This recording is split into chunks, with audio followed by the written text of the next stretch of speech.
သေတော့မှာပဲဒီမှာခင်ဗျာဗျာမမြင်မကန်းလေးဒီအသွေးအပေါ်မှာပြတယောက်လေးထွက်เสียလားဗျခင်ဗျားကိုတိုက်ပြီးတော့သေသွားတယ်လေခင်ဗျားမိသားစုကသေလဲအေးတာပဲဆိုပြီးတော့ဝမ်းအောင်သားနေအောင်ပါဗျအေးကျုပ်ကခင်ဗျားကိုတိုက်ပြီးထောင်လဲမဝင်နိုင်ဘူးကျုပ်ကအရွယ်ကောင်းခင်ဗျားသေချင်တန်းရမှာတော့သေဗျာလကားတန်မိုးမရှိတဲ့အသက်တွေဘာတန်ဖိုးမရှိတဲ့အသက်ဟုတ်လားမင်းရုပ်ကလေးချောသလားတော်တော်ငွေကုန်မောက်တာပဲမင်းလိုမောက်မာတဲ့လူမျိုးကိုချင်းမစားတတ်တဲ့လူမျိုးမင်းသေးသွားမင်းရဲ့ဟောဒီရုပ်ချောလေးကိုတစိမ့်စိမ့်ကြည့်ပြီးမေတ္တာတရားနဲ့ငိုမဲ့လူသုံးယောက်တောင်ပြိုင်မှာမဟုတ်ဘူး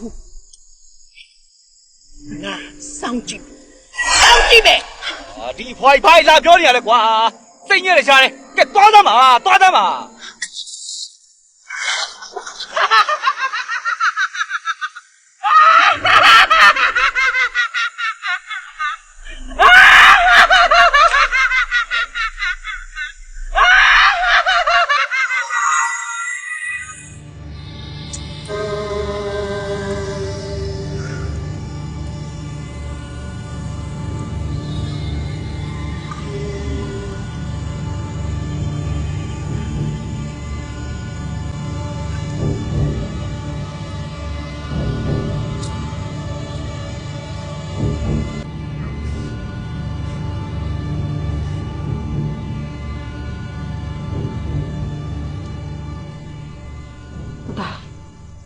ညနေလည်းမကောင်းပါလားတာရဲ့ဘာဖြစ်လာတော့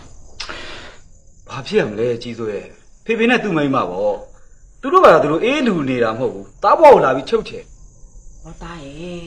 တားတို့စိတ်ပူလို့ပြောတာနေမှာပေါ့တာရဲ့အဲ့လိုသဘောနဲ့ပြောတာမဟုတ်ဘူးသူတို့ကလူကြီးဆိုတဲ့ပါဝါအာဏာတွေသုံးပြီးသူတို့ကြိုက်တာကိုပဲလုပ်ရမယ်သူတို့သဘောကျတာကိုပဲလုပ်ရမယ်ဆိုပြီးတော့ဒါပြီးချုပ်ချယ်နေလို့ပြောနေရတာ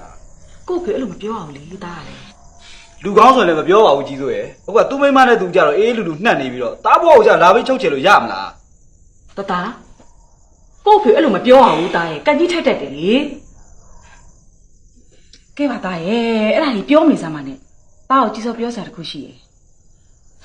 ရွှေစင်လေးလေဒီနေ့ရှစ်တန်းအောင်သွားလို့ရှိရင်တားသူ့ကိုဆက်ပြီးတော့ထောက်ပံ့အောင်ပါလားဘာတူလဲရွှေစင်ဆိုတာဩတားလေသူ့အမေကပိုးထင်ပြီးဆုံးသွားလို့တာပညာရေးမှာထောက်ပံ့ထားတဲ့ကောင်မလေးကိုပြောတာတာသိပြီ